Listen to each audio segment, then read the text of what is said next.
Greetings YouTube. Although the common meaning of paganism seems to imply atheism, a pagan can worship any other god not common to the God of the Torah, the Bible or the Quran.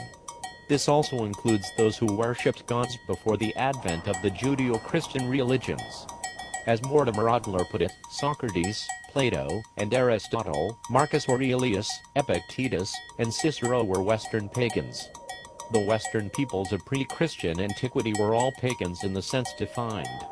Many remained pagans during the early centuries of the Christian era, and from the 16th century on, the number of pagans living in communities that were predominantly Christian or Muslim has steadily increased. So, if we wish to find the origins of a government based on paganism, we must establish two things. 1. The lawful documents, symbols, and mottos of the founding government do not contain any mention of Christian, Muslim, or Jewish religions. 2.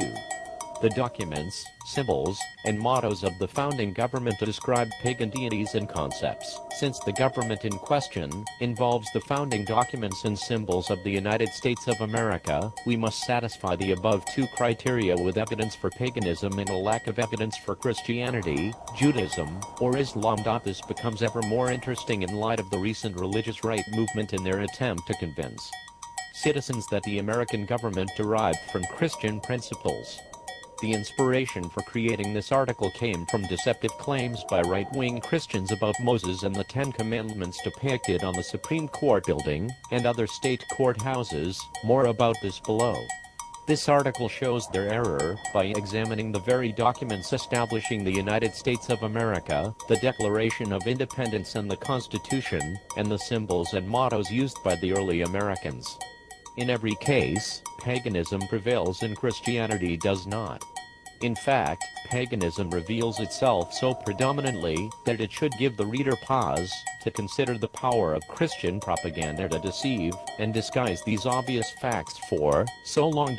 Although strictly not a lawful document, the Declaration of Independence, a pre-government document, revealed the first attempt by the American colonists to establish their own independence from Great Britain. The Declaration also mentions God, where the religious right of modern times have tried to use as evidence for their Christian God. But does the God of the Declaration speak about a biblical God? No, not at all. Clearly the God mentioned describes a pagan concept. Let's look at the Declaration's words directly. When in the course of human events, it becomes necessary for one people to dissolve the political bands which have connected them with another, and to assume, among the powers of the earth, the separate and equal station to which the laws of nature, and of nature's God entitle them, a decent respect to the opinions of mankind requires that they should declare the causes which impel them to the separation. Thomas Jefferson thought of himself as a scientist more than he did a politician. Consider that the laws of nature describe a materialist viewpoint, many times referred to as Newton's laws. In the years following Newton's discovery of the laws of gravity, light, and calculus mathematics, Thomas Jefferson greatly admired Isaac Newton, and anyone who visits Monticello will see the influence he had on Jefferson.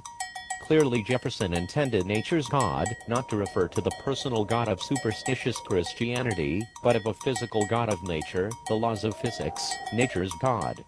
In 1809 Jefferson wrote, "Nature intended me for the tranquil pursuits of science, by rendering them my supreme delight." Clearly Jefferson thought of nature as God. But even if you do not feel persuaded that nature's God means the laws of nature and you insist that it refers to a supernatural God, then you still cannot use it to support a Judeo-Christian God. Why? Because to call the God of the Bible as nature's God would not only contradict the Bible, but would constitute heresy in the minds of 18th century Christian leaders of both the Protestant and Catholic faith. Nature's God describes a pagan concept, because nature describes the world. The biblical concept of nature describes the earth, the world, the planets, plant, man, and animal as nature, but certainly not as a part of God. According to Christianity, God and Jesus come from above. The God of Christianity does not come from this world. The alleged Jesus said, "You are from below, I'm from above, you are of this world, I'm not of this world." John 8:23 "And my kingship is not of this world." John 18:36 "But to the pagans, many gods of nature exist." The Egyptian, Hindu, Greek and Roman religions describe a plethora of gods of nature. Below gives just a few examples of pagan nature gods from various religions.